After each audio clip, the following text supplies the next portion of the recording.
we want to welcome everyone back to another episode of the Pepper Soup Talk Show, where we bring to the table movers and shakers in the African diaspora. And so our special guest today is someone who is empowering our Black men, working on helping our Black men to go from a victim mentality to one of abundance and empowerment. He's a coach. He's an author who's written 8 books. He's got one of his books. I see right next to him, Nothing Can Stop Us. And we're excited to have this conversation, talk and learn from him, and learn a lot about his journey. And so I'll let him go ahead and introduce himself, but I just want to say welcome to Pepper Soup Talk, BF Nkrumah. Oh, thank you. You done introduced me already, man. I don't know what more, what more to say, man. You done broke it all down. It's crazy that I even tell you what the mantra was. My mantra for this year and what I'm teaching is moving from victims of fate to controlling your destiny. I don't know if I told you that, but you just basically start saying half of it.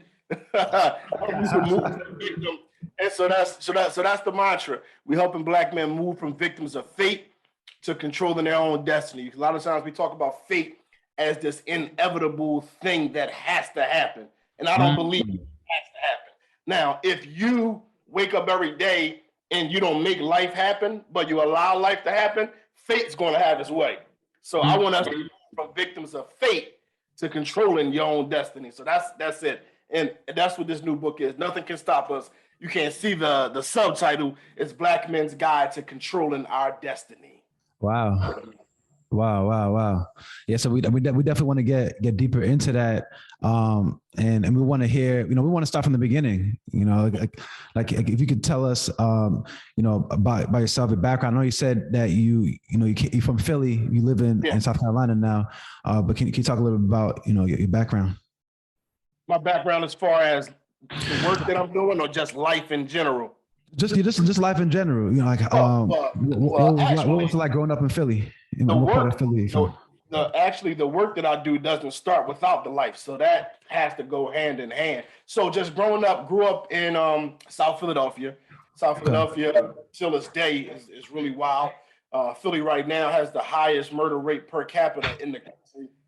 So it's always been a pretty violent place, infested with drugs. Philly is the poorest big city in the country. How we're a top 5 major city, but it's poor at the same time. So these are the dynamics. We got to look up at a $500 million buildings downtown from our blocks of poverty. So I grew up in the midst of that. My mother and father, middle school sweethearts, they got married 21 and 22 respectively, and had me the same year they got married. They got married on February 7th, 1981, had me December 2nd, 1981. Then I had my 2 siblings afterwards, and we were doing pretty good. My father was doing construction, and he had a job and did construction on the side. So we actually were doing pretty good in my early years. But then my father, he went into real estate, and we had a property, and an issue happened, and guy ended up coming back and killing my father on my front steps. Wow. So while I was actually waiting in the house with him, for him with a gift. So this is like the beginning of like serious trauma. So now. Well, how old were you at this time? You said 17? I was 10. 10. Yeah. Wow. Yeah. 10. I was a junior. After that, and this is where like the trauma really starts to set in and leads me ultimately to where I am today. I hated my name because my name reminded me that I was fatherless. So anytime my name was called would trigger trauma. And I went through years wanting to escape being me. So this is, it's crazy because like, I don't even want my name. I don't want any of this because all of this means pain. So I'm trying to escape this, and I'm going through a serious identity crisis. My mother was a stay-at-home mom at the time, and then once my father is murdered, We owned the place that we're living at, but again, my mom and dad were middle school sweethearts to this day, 20 something years later. She can't even drive by the block where it happened. So we just up. What part of the city was this? We're in South Philly. South Philly, okay. In South Philly. Yeah, so so she didn't want anything to do with the house at all. We went from our own place to living in a back room with one of her sisters. Now she has to figure out how to raise 3 kids on her own. And I never thought about this until a few years ago because mom is mom. You know, she was only 32 when this happened.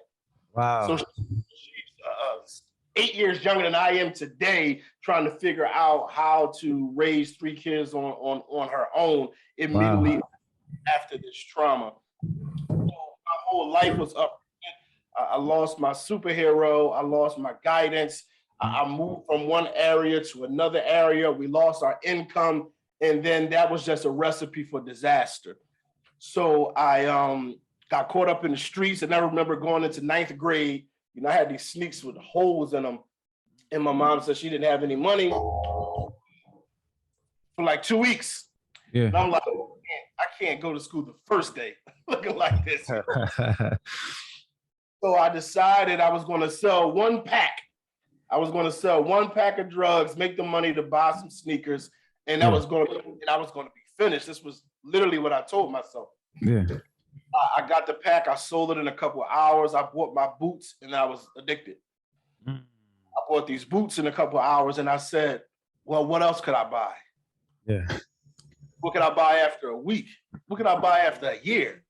And from there, I was addicted to the streets, and just went through the whole gamut. You know, jail, shot multiple times. I see to the chest, took a bullet to the head. I've been shot at a whole other times, and that was just life. That was just life every day.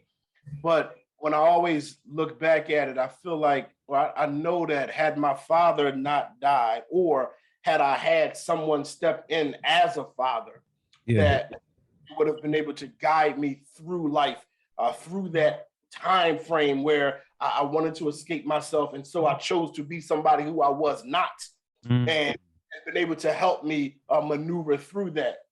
So that's where the work that I do comes in now.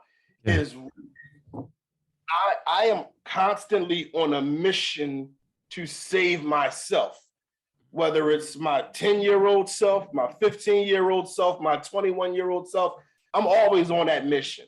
I see like when you see somebody who's passionate about something, most of the times it's because they experience that pain and they don't want anybody else to go through it. And that's me. So I feel like every time I help a young guy in some alternate universe, the other me that needs help is being helped. Wow.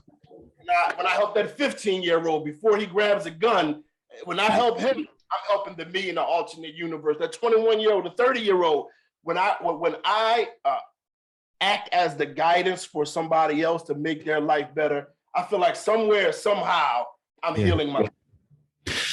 Wow. First of all, I just want to say, thank you for sharing your story with us and for being willing to, be vulnerable with us on this platform. And, you've been through a lot in especially starting with your childhood, and a couple of things. There's a lot that you said that's resonated, and I'm sure will resonate with our audience. But I want to go back to what you said about your name and how after your father died, that every time you would hear your name, it was something that you wanted to escape from. Can you expand on that? Like, can you talk a little bit about your name and like what kind of was maybe your thought process at that time? So because is that so? Is this BF Nkrumah? That or no, what? No, I changed my name later. I changed my name later. My government name was Mitchell Chance. Mitchell Chance. Okay. Now, I don't know if that's ironically or not, but the changing of my name later on in life had nothing to do with how I felt when I was younger. The changing of my name just came with me growing and learning who I was and understanding that Mitchell was and I'm not German. Right. But I still did go through that pain. So what it was, if are either of you juniors? Oh, nah, I'm not junior. Junior? Like, oh yeah. Oh, you are? Yeah. that took real long to figure out. When you are, I mean, when you're a son, period, but when you're a junior with the same exact name, it's like you're just an extension of, your father. I really didn't have an identity for, I was little Mitch. I was his son. That my father was a very, very popular guy. So I was little Mitch. So that's who I was. My identity was wrapped up with my father, as it should be. We should be all in I believe. So when he died, it's like, all right, what am I attached to now since he's gone? But every time I hear the name, I'm reminded of him, and I'm reminded that he's gone. So I don't want to deal with this pain every single time my name is called. So I want to escape that somehow. Now I'm 12 years old when I'm first starting to go through this, and I really don't know how to express this, but it's just like, I want to escape the trauma, but my name keeps me from escaping it. Right. Overcoming it, because every time I hear my name, I know I'm a junior, and I know I'm a bastard now.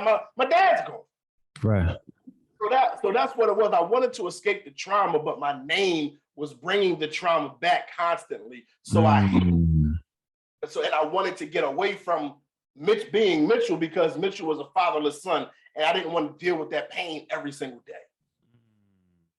Thank you for sharing that. And I know that, the other thing that you said was this idea of being on a constant, constant, search to sort of like save yourself or your, can you expand a little bit on that as well, and how that relates to others too, and how like by sort of like saving others in a way that you're saving yourself as well? So I guess I think of things like movie-like sci-fi stuff sometimes. Like I just have different visions, of things as how I understand and comprehend, or even as a speaker, a lot of times the way I'm telling, the way I'm trying to give information, I'm painting a story. So it's just the way I am. But when I remembering what I went through at 10, right, I know what I needed. But I also know there's another 10-year-old somewhere else that needs the same thing. And I just feel compelled, as someone who knows how it feels to need them, I feel compelled to give to that young guy, and not just young guys. I start at 10 because that's where I lost my father. But I've mentored men older than me. Right. It was always kind of weird how it started off, but I got used to it. So that's just been my thing. I just feel like, maybe there are alternate universes. Mm-hmm. And maybe I'm experiencing, that same pain in this alternate universe. Yeah. But if I do what I'm supposed to do here in this plane, if I help out that 10-year-old, that's helping me out somewhere, somehow. It's making me feel better. It's changing my life somewhere else. That's just the way I viewed it. Now, that's powerful. That's powerful. Real or anything like that, but that's the way I view it. So every time I'm helping somebody else, I'm also helping me. We want to, first of all, thank everybody who's tuning in with us on Pepper Soup Talk. We're here with BF Nkrumah. We're learning about his powerful story. Please make sure to subscribe to our channel. If you like what you see so far, hit the notification button on the top right. If you're watching this on YouTube, we're going to continue this conversation. Yeah, so based on what you said, my understanding, a lot of people try to be, let me say, the mentors or the people they look up to when they grow up that they didn't have, in my understanding, just for a lot of things, depending on what you go through. Can you pinpoint when the transition happened from dealing with your trauma alone into evolving into a different lifestyle? Definitely. That would be 2006.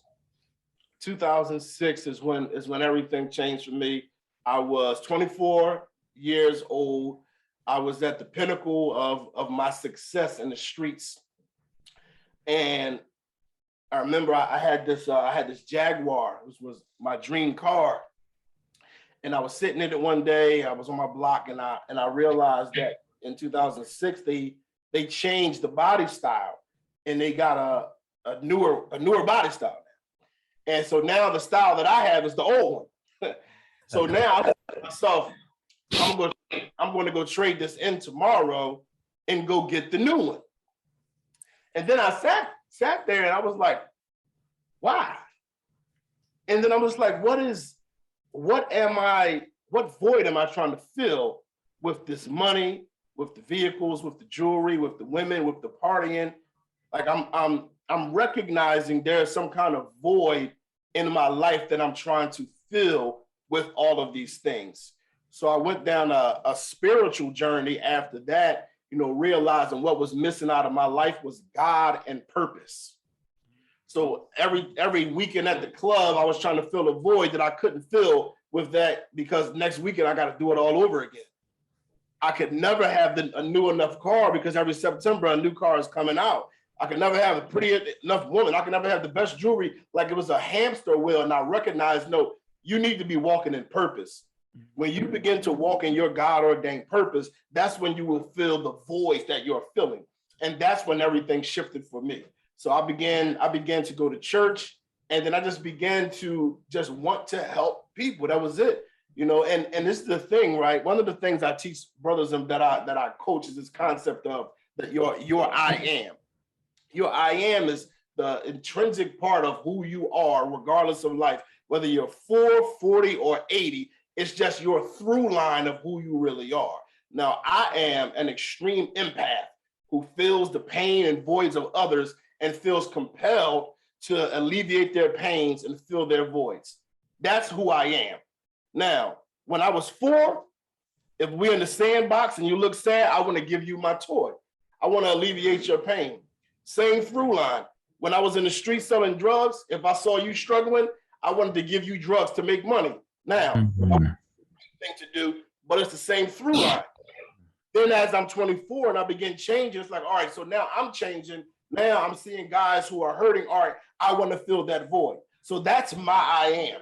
That's who I was at 4, who I am today at 40, and who I'll be at 80. Now, it will manifest itself differently, but when you understand who you are, then you can make sure you flow in that at all times and always feel fulfilled. So once I began to change my life, I really just continued doing what I was always doing, but I wasn't aware I was doing. That's where your gifting, the Bible says the gifts and calling of God are without repentance. I mean, you're going to have this gift no matter what. And I look back over my life, I would be on the corner talking, speaking. Right. Now, I might be doing negative things. I might have been teaching the wrong things, but I had everybody captivated. I had everybody listening. I was able to get people to be compelled and to move and to act on things. But it's my gift. Right. Use it whether it's for negative or for positive. Either God is going to use me or Satan is going to use me. And for years, Satan used me. And understanding that Satan used me and caused calamity is something that hurt me for years. Many, many, many nights I cried about the young guys who followed my path who are no longer here that I love. It's a different type of pain to recognize you're responsible partly for the death of somebody you love. So when I understand I brought death, I have to bring life. I have to bring life. Yeah. I have to try to balance the scale somehow. Wow. I want to ask you about that moment with the Jaguar at 24. What made you come to that understanding or that realization that you felt like there was a void there? Like, what was it about that Jaguar, that new body that was coming out for that particular Jaguar that made a switch maybe go off or create that awareness then that didn't before? Like, what was going on around that time, you know, mentally?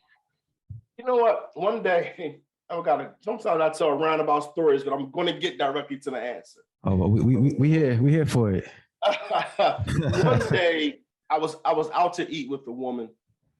We were at King of Prussia Mall eating outside, and this lady, she walked by, and then she turned around, and this was probably a few months before this whole transition began. And she's like, you know, can I talk to you for a second? I'm like, I'm on a date, like, you know, what, you know. So it's just like, no, man, you know, you just have such a brightness that's covered by darkness. I'm like, what? And then she just started talking about my life, like I told it to her. You lost your dad when you were young, and boom, she just ran it down. And she was like, you got to get rid of the darkness. Then she left. So that started to pique my interest, like, what is going on? So I believe in that moment in the car, I was open to hearing the voice of God speak, whereas previously. So now that woman speaking to me triggered something in me that made me start to think about life differently. Again, like I said earlier, if you allow life to happen, you're going to be a victim of fate. But if you take control of life, you can control your destiny. At that era of my life, I was letting life happen. I wasn't even thinking about controlling my life. Now, I probably thought I was controlling it, but I wasn't. I was just going through the motions like everybody else in the neighborhood, doing the same things that everybody else was doing. I was on an autopilot, whether I thought I loved it, liked it or not, but I was on autopilot and I wasn't controlling it. She opened my mind to want to think about life differently. And that from that moment on, I began to look at everything that was going on as like some kind of plan, because there was a lot going on at that time. And I just was like, you know, what's going on? And then that night I'm sitting in the car and I'm just like, yeah, I'm gonna take this back and I'm gonna go get it. I'm gonna go get the new one. And then as soon as I said that to myself, I just was like, why? Then I would also, sometimes I'll be going home, and if I don't got a woman with me, I'm sad. I'm thinking about an ex. It's like I could have had 6 different women from Monday through Saturday, but Sunday, if I go home by myself, man, I can't stomach this. And I just began to recognize something is missing from life, that none of this, and that's why I always started with, I was at the pinnacle of my life in the streets. Yeah. We have war stories of, you know, I got shot and I wanted to change my life. I got locked up. No, I was on the top of the mountain. The top of the mountain showed me I could be at the top and still feel like I'm missing something. And so even in today, it's like a lot of people, I got friends that do marketing and different things. They want to do stuff with me, and my integrity won't let me. Now, I definitely want to make money and be able to afford nice things, but the money is, I had the money and wasn't happy. So I'm never going to chase the money to try to be happy ever in life. I'm going to chase purpose. I'm going to chase being fulfilled, and I'm always going to constantly help my 10-year-old self. Wow. Now, thank you for sharing that. And you talk about this idea of finding your I am. Can you tell us what that process was for you of finding your I am and recognizing how in each of the different phases of your life you were sharing your gifts, but in different ways? Can you talk about that process of becoming aware of that and how others can find that within themselves as well? Definitely.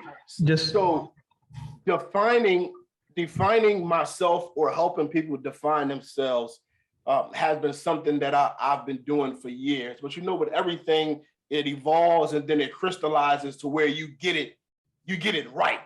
So I've always been trying to figure this out. I recognize my giftedness, or I recognize my character. I took a personality test. Like all the men that I work with, that's one of the first things. After week 1, you got to take a personality test. Take this test. We're going to go through that. We want to really go through all of that, I called my mom, my aunts, my uncles, who was I as a kid? Because a lot of my life before my father passed is a blur. I can't remember most of it. So I sat and I talked with my mother and my aunts and my uncles. I wanted to get a feel for who I was, because I recognized that who I was living as is not who I was. Those would be two totally different things. You can be one thing, but live as something totally different. And a lot of people are the sum total of their actions, but that's inaccurate. They just don't know who they are to act accordingly. To know, all right, before I experienced this pain and went down this trail to do X, Y, and Z, who was I then? What did I like then? What did I do then? What were my hobbies? Then I began to remember I loved instruments. I played every instrument. My favorite instrument was a violin. You know what I did? I bought a violin. Wow. When I want to get violin lessons, I want to play the violin in order for me to somehow trigger, because your brain don't forget anything. I want to do this as therapy to train my mind to take me back to who I am. So all of these different things, and there's a whole, I have a whole chapter dedicated to that on the book. And there's just a list of questions for you to ask yourself to really look at who you are separated from the world. You know, like one of the questions is, it's simple stuff, but when you really put it together, it brings you close. Like, what means something to you that doesn't seem to mean much to everybody else? Like, we got to think about that. What kind of conundrums have you had in life where you were raised to believe something and now you feel differently about it? That's your I am beginning to speak to you like, that's not fitting with us. That's not fitting with our spirit. You know, I never forget being in the sixth grade. No, it wasn't the sixth grade, it was prior to that. I forget whatever grade it was, and they began to teach Columbus. It didn't fit right with my I am, it didn't fit with my spirit. Yeah. I was like, how? And I was a pain as a child. Yeah. But as a child, I would wire you to death, because it got to make sense. How can you discover something where people already live? She had to just stop trying to teach Columbus because I wouldn't let her. It was a pain. I was a pain. I had an issue with the Big Bang Theory. That was in sixth grade. You know, so things have to speak to your spirit. And when you go through these list of questions and really recognize what is speaking specifically to you, because there are going to be some things that mean something to you that don't mean anything to anybody else. There are going to be some things that mean something to everybody that you're indifferent about. There are going to be things in life that you recognize, you know, my mom and dad always told me this, but I'm not feeling that. And once we begin to go through this list and recognize where we are set apart from the world, because that's what the whole thing is about. Because most of the world is just one big monolith. It's take away a couple of things, add a couple of things, but for the most Black people in the United States of America are just Democrat. Right. You know, so that's just one thing we don't believe. We don't care how much of the history you bring up and tell us there was a Ku Klux Klan or any of that. We don't care that the Democrats is who Martin Luther King was fighting, and that's who we following. Which is so strange. Like, y'all so pro Martin Luther King, but y'all want to be Democrats, and he was fighting the Democrats. So once you start to pull yourself out of that and recognize what is making you you, that's when you're seeing your I am. I'm no longer the sum total of my life experiences and what everything has told me. No, now I have pulled myself out of this whole big monolithic group, and now I recognize who I am. And not to just understand who you are, but to recognize how you're supposed to flow. Because that's the thing. The reason a lot of times we're feeling unfulfilled is because we're doing things that don't speak to our I am. We're just doing actions. We just want to start businesses to make money, and you could become a millionaire and be suicidal. Because that money is not going to speak to your I am. specifically if it's not connected to you doing what is going to actually make you feel fulfilled. I never forget when I was away from my job, my first day after I walked away from my job, I had the absolute longest day of my life. And I loved it. I loved every bit of it because I was flowing in my I am. Flowing in my I am. So now work is not work. I can speak for 2-3 hours at a time, and I've done it. Don't feel like, yeah, I want to get paid, but like work. Wow, man, there's a lot to really unpack there, and I'm glad that you have your book to the side of you too, because you mentioned that some of what you're talking about, you go more deeply into it in the book as well. And we'll definitely have a link to that in our description. But I know Toby had a question too. Yeah. So just in your process of finding, your I am, how did that link into your purpose, or that help you propel you into your purpose, or is it both one and the same? It's well, no. Let's see how we can fully unpack this, right? So, your I am is just, it's the through line of who you are, right? So this is basically what it is. It's just a through line, who I was at 4, who I'm at 40, who I am at 80. But it can manifest itself differently. And then that's where your specific personality comes into play in how you flow with your I am. Like I went to school for finance. I wanted to own a hedge fund. I was enamored with Ray DeLeo, the CEO of Bridgeford hedge funds. So it was worth billions of dollars. And I'm like, this is what I want to do. Is I went to school for it. I became a financial analyst, and I was on my way until I was like, this don't fit my personality. I'm in this business, and I'm an extra extrovert. I feel most alive when I'm on stage in front of a crowd. There's a lot of people like, how you get in front of crowds? Because I love it. So that's my specific personality. So once I know my through line, right? That's my I am is my through line. Then that's chapter 2. Chapter 3 is how do I flow in that? So now I'm finding my specific personality that is going to show me what my purpose is. So now, again, I start asking the questions like, what means something to you? See, what means something to you so much is going to be connected to your purpose, because you only really truly care. Now, again, if you care about what the world cares about, it's probably not your I am. So we want to find out, what do you care about that it doesn't seem like everybody cares about? Now, the only reason you care about that is because your purpose to do something about it. Because God doesn't show you anything that you're not supposed to fix. Whatever God shows you, if you see that problem, you're supposed to fix it. Because somebody who's not supposed to fix it, they're not even going to recognize it. People don't recognize the things that I see, and I can't expect them to.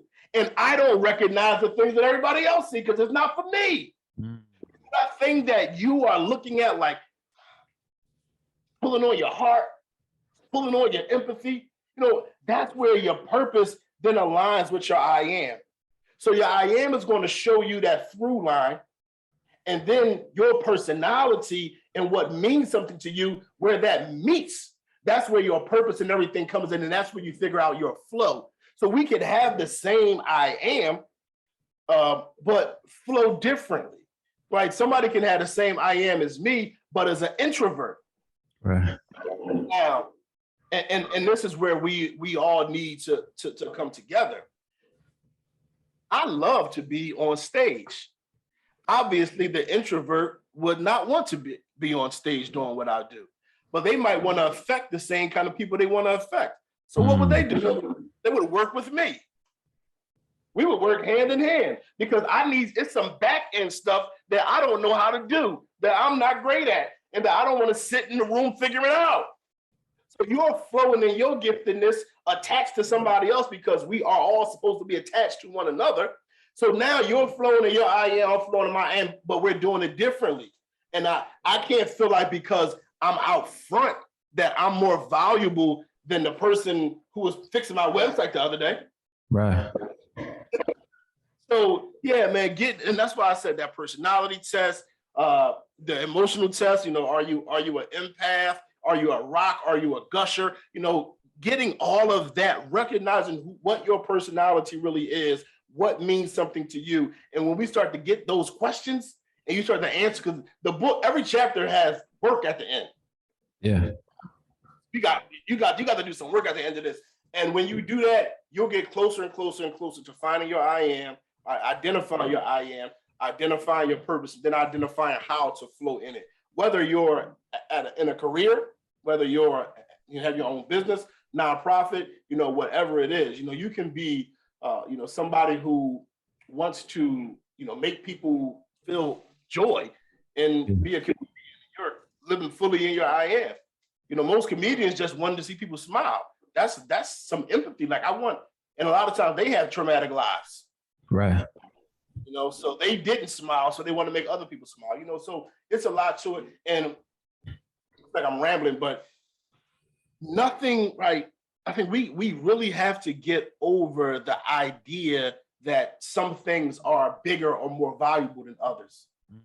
We need every single thing. I don't care what it is, how small you think about it. When I first started teaching purpose, I was in church. And so one of the things I would always say to them is, imagine if you came in church and there wasn't no program. It's going to throw everything out. What a program, what a program, what a program. But you never appreciated the person that did the program. If the people don't appreciate janitors until you walk in somewhere and it's dirty, now you appreciate what they do. So we have to stop thinking that one thing is above another. We need everything for us to exist. You want to say that's more important than water? Go without some water for a while. So it's nothing that's more important than another. So operate in your gift, own your gift, feel fulfilled. Do not try to compare yourself to anybody else, because you and I are incomparable. We cannot be compared to anybody else except ourselves, and become the best version of ourselves at all times. Yeah, I mean, everything is really interconnected, and I feel like you're really speaking to the idea of appreciating every piece of the pie and every piece of the puzzle. And you spoke about going down the path of becoming a financial analyst, and how you really admire Ray Dalio. You wanted to start a hedge fund, and then you realized that wasn't you, and that didn't speak to you. When you came to that realization and you shifted into a different path, what did that look like? Is that what landed you into the space you are today? What was that next step for you? Oh, the next step. All right, boom. So obviously I'm a finance guy. I had to go to school for and everything. So once I came to that conclusion, my next step was budgeting in order to have enough money to pay my bills for a year after I leave work. Prior to leaving, so this is where my conflict was happening. When you're in finance, beginning of the month, end of the month is hectic. So you are, you're doing some really long hours. But before I left, while I still was working, I was running a mentor program that I created called I Am a Role Model. And I was also running a ministry for young adults called Do Something Ministry. And, these things had my heart. And I was like getting to stuff late in the beginning of the month, end of the month. And I'm like, I can't continue to do this. I know this is where my heart at. Looking at this computer and crunching these numbers and doing that, this is not my heart at all. Yeah. I need to leave so I can do that. So the next step was going full time into doing community work. And so I left my job March 28th, 2012. So I'm coming up on 10 years. Wow. So 2011, I started putting my plan together so I could exit, saved up the money, and then put my 2 weeks notice in. And March 28th, 2012 was my last day at work. And I've been doing community work ever since. Wow. The rest is history being written. It has not been easy, so I don't want it to sound like it's been peaches and cream. It has not. But can I just press one more thing? Because thinking about going to school for finance, right? When I went to the counselor, right, to confirm what I was going to major in. Like, what do you want to major in, right? And so I'm like, this is before I even knew who Ray Dalio was. I'm like, what can I do that makes the most money?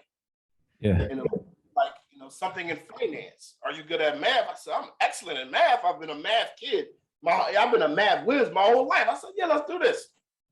But this is where I'm at now, and I teach about this all the time. Understanding why I ask what makes the most money instead of what's going to make me happy. Why are we asking, and this is go to school to get a good job so you can pay your bills and take care of your family. We're not asking what makes me happy. If somebody was telling me this since I was 3-4 years old, make sure you do what makes you happy. If life would be different, and I would get in front of that counselor and I would try to figure out something that fits what makes me happy. Something that fits that makes me feel fulfilled. But all I said was, especially coming from poverty and all of that, I want to know how I can make money. I don't care about purpose. I don't care about being fulfilled. I don't care about being happy. I just want to make money. That led me the wrong way. That's how I ended up in a profession that I'm like, I hate this. Yeah, I'm good at math, but I was just good at it. That don't, that doesn't mean I need to do this. Yeah. So that's something I want people to think about. What makes you happy and what makes you feel fulfilled, and stop making basically survival decisions. We're making decisions over how to survive in a capitalist society, as opposed to, years ago, our brother asked me a question one time that just threw me for a loop, and he said, "Man, what did we do before money?" I was like, Yes, that's a loaded question. I'm like, so I created this image of everything is a movie to me. So now I created this image. I'm like, man, I'm on an island somewhere. I'm just picking fruit, just eating fruit, just hanging out with people. No money and no bills, and what I mean. I'm like, what? That sounds beautiful to me. Because when I think about what I really need to make me happy, my most happiest is when I'm just around people that I love with some food or some drinks or something, and we just laughing and joking. We're just laughing and joking, just enjoying ourselves. Like, say we in a room, right, with Jeff Bezos, and we just talking, enjoying each other's company. In that moment, what do his billions even mean? Nothing. The billions don't have anything to do with if he's enjoying this moment. And if he did that another day and another day and another day. Yeah. Doesn't really need the billions. And I'm not trying to, come at him. I'm not one of those people that want to eat the rich and all of that. I don't really get in all of that. But do the billions mean anything when you're in a moment that you love? And when we all get caught up in that capitalist idea, like, I'm not anti-capitalism, but I am anti-capitalist. Like, you can use capitalism in its purest form as a open market, but when you become a capitalist and you become the dog eat dog world, I'm like, dogs. So I don't even want to be in the world where dogs is eating dogs. I need to change my world, and I need to look at things differently. What are the moments what really makes me happy? Does the Rolex make me happy for real? Does the Benz make me happy for real? Does the big house make me happy for real? Now, I am not against anybody having nice things. I have on a nice watch right here, right now. There's nothing wrong with having nice things, but don't, as my pastor always said, don't let them have you. Don't let them control you, and don't miss what is really important and what is really fulfilled. And trust me, this is coming from somebody who had the money, had the house, had the car, and still felt empty. And that's why I don't feel empty. I don't feel empty. Yeah. Thank you for sharing that. And I think this really speaks to the idea of what what we all value, and what you kind of put your value on, and your perception of value.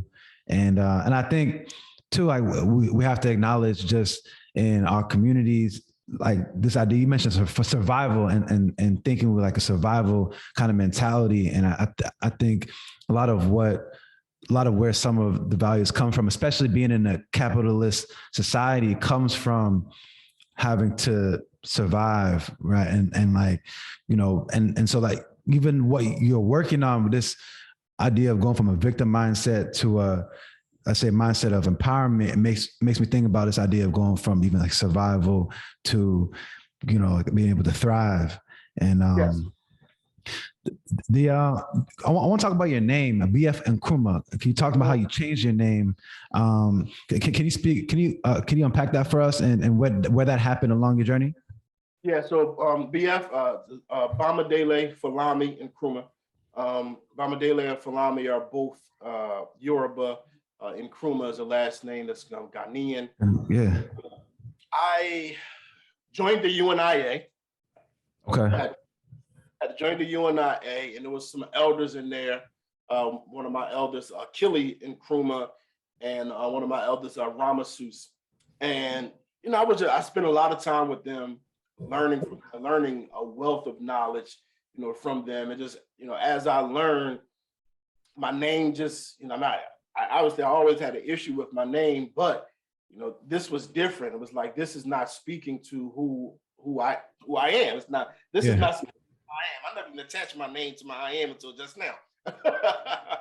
So name didn't fit, my I am, and it's like I need to find a name, and so I started talking to them about naming me, and they were like, man, the name would come in and speak to you, and I'm like, all right, so I began to meditate on it, and then I couldn't tell you how much time I spent just going through names, man, just reading names, going back, and they're in alphabetical order, and I ended up on Bamadele. So that lets you know I done went all the way to Z,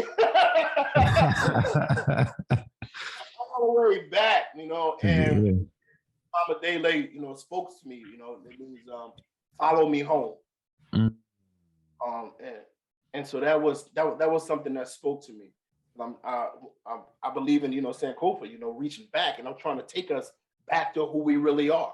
Like that's everything about what I do is getting you to remove the world and what the world forced you to be to lead you home back to who you are, from honor and to respect. And Nkrumah is traditionally given to those who give inspiring speeches. So that's how I came up with that name. Yeah, also, that's what that name shows me. Got you. I also want to ask too, because you mentioned earlier on in the conversation, being Nigerian. I know Bamadele is a Yoruba name. Is that where, did you connect your root back to Nigeria? No, my roots are actually in Cameroon. My people are from the Fulbe tribe in Cameroon. But then, when you understand history, there's no such thing as Nigeria, Cameroon, or any of that. Those are just designated white people to control. It was real tribal, and everybody's just interconnected. Right. My family is from that specific tribe, the Fulbe tribe, which is one of the largest tribes in Africa. Can you talk about why it's important that Black people, whether we're speaking about the United States or other places across the world, why it's important to be connected to the African continent? You always have to be connected to home.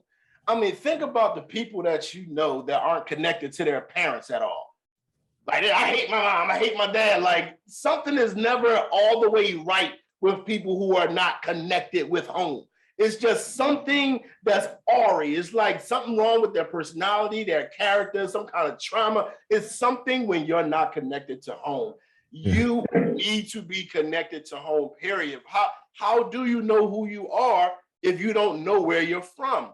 No connection to it. Yes, I understand Africans here in America, we have created our own cultures here, but when you look at the last 25, 30 years, a lot of our culture has been dictated by white supremacy through music, movement, and so on. So even a lot of things that we're calling a part of our culture is something that was used to manipulate us to buy products. So all of that's not even ours. But let's get back to our traditions. It's a book by Malefi Asante called Afrocentricity. I mean, Afrocentric Idea is the name of the book, where he talks about Afrocentricity. But one of the things he talked about was DNA memory. And he said the DNA does not forget your Africanness, but it manifests itself in a way that's not connected to traditions. So my brother, Omowale Africa, just had on his podcast, either the podcast is twerking traditionally African. And my simple answer is yes, but it's disconnected from tradition. So for traditional reasons and in traditional ceremonies, the women are moving like that. They're not jumping at the red light because Nicki Minaj is playing to shake their butt. It's totally different.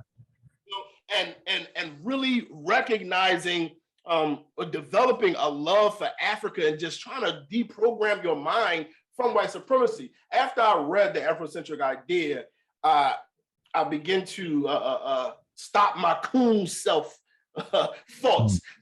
Hey, I was in the market and I saw this girl. She had some tattoos on her face. She had a piercing in her nose, had a piercing in her chin hair. And the coon in me instantly said, oh, she don't want nothing out of life. She don't want no job or nothing. But then the African me, that consciousness that's fighting my programming said, carving the face is traditional African culture. Bones through the lip, through the nose, through the ear is traditional African culture. Her Africanness is manifesting itself. It's not connected to tradition. She might not understand why she's doing it, but I can't look at her like a white person. I have to look at her with Afrocentricity, through a Afrocentric lens, through the lens of an African person. And ongoing process, because the white man has done a number on us. Every so often I come and I'm like, God damn it, they got me again. So I'm in the ever state of deprogramming, because you don't know what you've been programmed until you're confronted by it, So you release your ideas, your thoughts, your ideologies, a lot of that stuff, somebody had programmed you. And we always have to be open to the fact that we have been programmed. It's a saying, it's easier to fool somebody than it is to convince them that they've been fooled. Me, I'm open to the fact that I've been fooled by white supremacy. And so I'm always doing the work to pull myself away from what they've programmed me to believe. It's very interesting that people rarely talk about the fact that the continent of Africa, that were artificially carved. The countries are artificially carved. Like we don't really speak about that enough. That's and recent. That's not thousands of years ago. That's recent. Right. I want us to get into your books. But before that, can you speak about some of what you've read, or talk about, can you name some of what you've read or research that have been a part of your reprogramming? Let's see, where does it start? It starts with Up From Slavery, the autobiography of Booker T. Washington. How did I forget that? That's where it started, the autobiography of Booker T. Washington. It was just something about him, something about his determination, even after being enslaved, to go from enslaved to building a college in like 12 years. Like, we act like we can't accomplish nothing today. He went from being enslaved to building a college that still stands today, creating his own bricks and selling the bricks to the white man who couldn't make their own bricks. I mean, he did so much in that short period of time. And that just opened up something that made me want to learn more. Then I came across the philosophies and opinions of Marcus Garvey. That's when I ended up joining the UNIA, because I'm reading the philosophies and opinions, and I'm like, damn, where's this organization at? it's still sort of kind of around. I joined that. Then, like, just working with the people, I wanted to understand other people a little bit more. So I was trying to find like Black psychology, and I came across Dr. Joy DeGruy. I watched hours and hours of her lectures, and she wrote a book, Post-Traumatic Slave Syndrome. I read Post-Traumatic Slave Syndrome, and that really opened my mind. Like, that book, like, I can't quote too much from the book, and I don't think a good book is a book that you can quote. I believe a good book is a book that you recognize what it did to you. Once I finished that book, I questioned everything about myself. Like, I wanted to, well, why is my favorite color blue? Like, this deep in wind, it's like, no, hold on, what did they do to me? So that book just opened up my mind to, like, all right, I need to find out who I really am. In that book, she talked about Deborah Dickerson's book, The End of Blackness, and I read that, and then I just, like, I have a disease. I have a book disease. When I read a book and they mention other books, I order the other books. So by the time I finish reading a book, I've bought at least 4 other books, and then so on and so on. If I turn this camera around, there's books all on my floor and on my couch. Yeah. Wow. It's just where. So that, man, so much. Race First was very powerful. Shoot. And this is a book, a lot of conscious folks don't want to deal with the church, but Black Christian nationalism, probably one of the most radical things I've ever read in my life. I thought it was radical, but what's his name? Oh. He's digging in the crates. Yeah. Albert Clegg. Albert Clegg was a pastor in Detroit. James Cone's a Black theologian. He just passed like a year ago, and I wanted to meet him so bad. But they were all tight with Malcolm. In fact, like the bullet was at Albert Clegg's church. A few of Malcolm's big speeches were at Albert Clegg's church. So they were just raw. They were just raw. Different belief systems, but it didn't matter. I done read so many books over the years, depending on where I was at in life, because now I've been reading a lot of personal development stuff, so I can add it. So this sister's book right here, Being is the New Doing. This really helps you with it. The Big Leap, Gay Vanderchick, Gay Hendricks, and How to Live in the Now by Ernest Svetson. Those books really helped me in this era of my life. So wherever I'm at in life, I'm reading pertaining to that. So when I just was dealing with the whole consciousness, or dealing with everything about Africa and things of that nature, I read Destruction of African Civilization. Even though that daggone depressed me.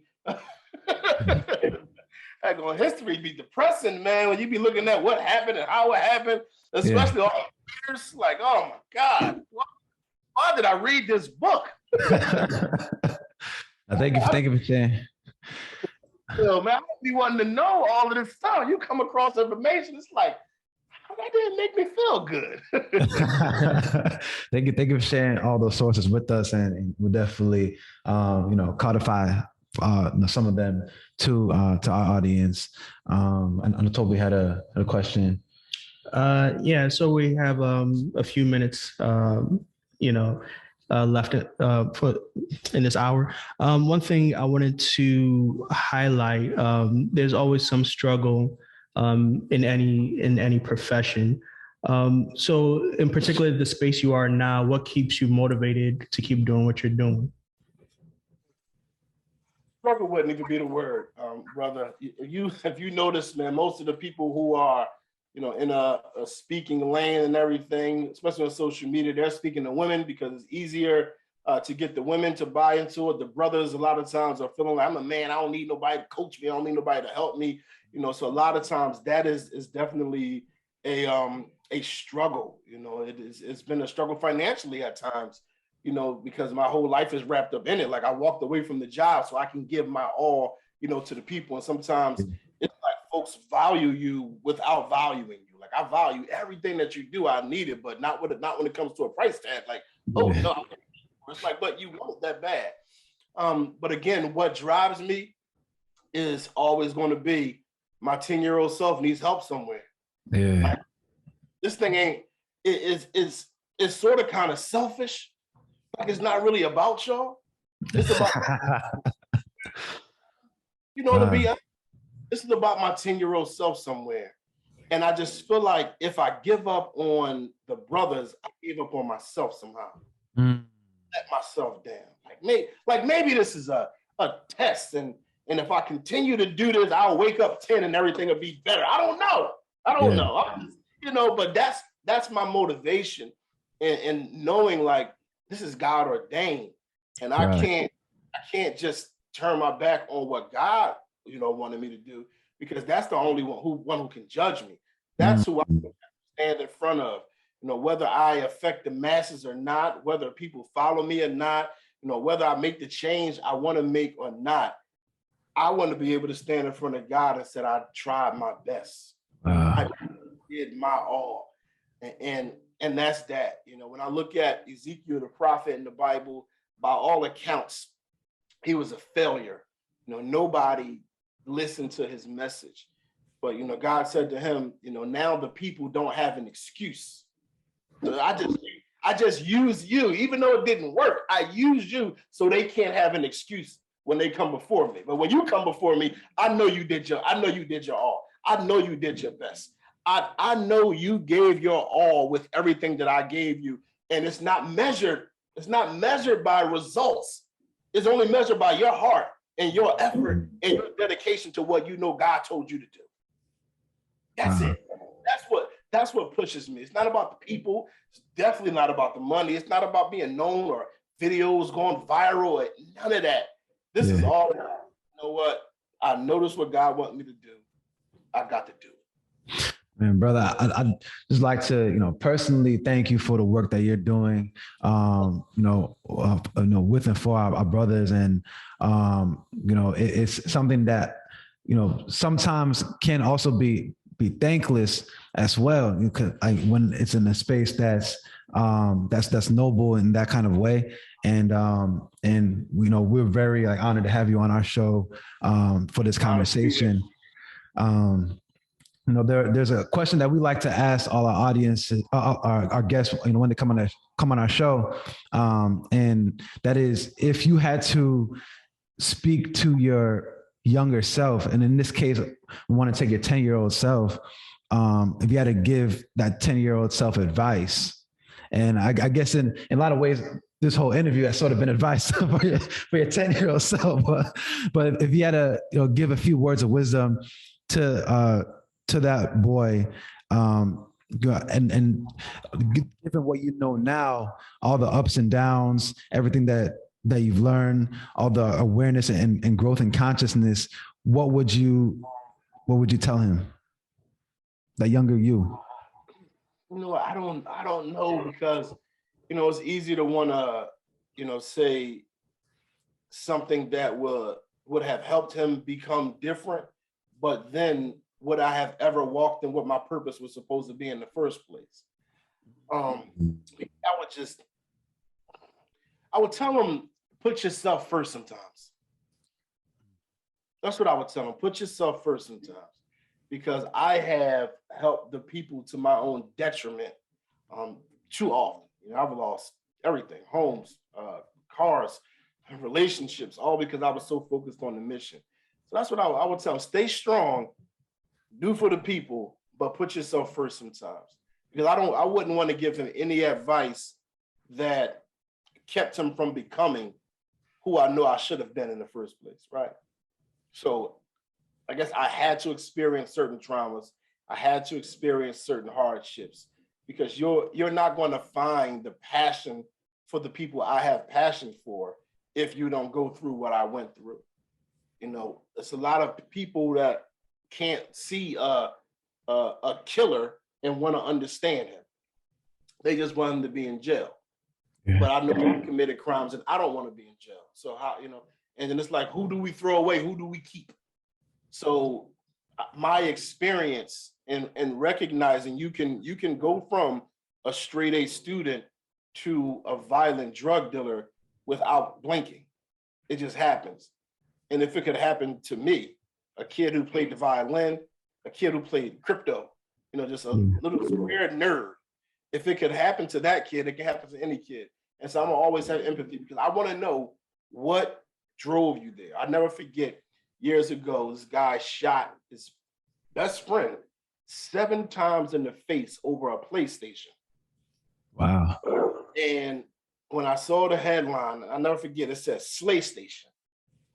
And I'm reading the article, and there was only one thing I could think of. And that was, what could this boy have been going through that he was able to shoot his friend that many times in the face? Because I've saw people get shot in the face before. It's not a pretty thing. And to be able to shoot your friend and watch the bullet hit his face and his face open up and brains jump out, and to be able to continue to pull that trigger, there had to be some demons, some traumas in his life.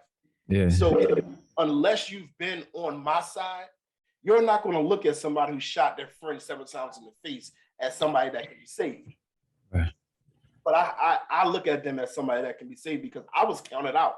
If he has anybody about me when I was 20 or 21, nobody would tell me who I am today. I was counted out. So since I was counted out, I got a bunch of numbers. I'm counting everybody back in. Wow. That was a long way of answering that question. But yeah, didn't want to alter him. Like, you ever see the butterfly effect? It's like you change one thing, you change everything. So I didn't want to make myself go off course. And I would just tell him, listen, keep fighting for the people, be strong, but put yourself first sometimes. That's what I would tell him. Thank you. And for people who want to tune into what you're doing, what you got going on, where can they find you? And I know you have your book, Nothing Can Stop Us. Where can they find your book?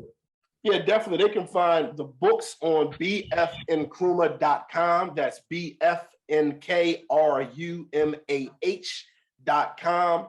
bfnkrumah.com. All of the books are on there. You can also follow me at BF Nkrumah on Instagram. And right now, I got a lot going on. 2020, I'm just launching, just getting back hands-on with the brothers. So I got 20 spots open. I'm doing one-on-one coaching. Also, Monday nights, I'm doing group coaching. I got 20 spots for that I'm just opening up. Tuesday nights, I'll be live podcasting on Facebook, YouTube, and StreamYard. For brothers to call in with any of their personal development questions. I'm going to talk and coach them through that for free. Wednesday nights, I'm doing another live broadcast of my podcast, The Nkrumah Perspective, where I deal with a different personal development topic every week that I'm going to be teaching on, which people can also join in if they want to ask questions. And Thursday nights, we have our Black Male Personal Development book club that right now we're reading that book that I showed you, Being is the New Doing by Radiah Rhodes, which is a book everybody should get. And on January 24th, we're starting a new book. We're starting Male vs. Man by Dondre Whitfield. Great. It's a lot going on in the world of BF Nkrumah. Yeah. I said once, because I was taking my time to do all my research and everything for this book. A lot that went into it, so I scaled back everything and just focused on the book. And then I said 2022, I'm gonna hit hard as I can. And so that's where I'm at. Monday through Thursday, I got something that's going on for the brothers. Oh, we're here for it. And before we close out, is there anything you'd like to leave our audience with? I think I should create something to say this. Every host always asks this question. I'll be all over the place.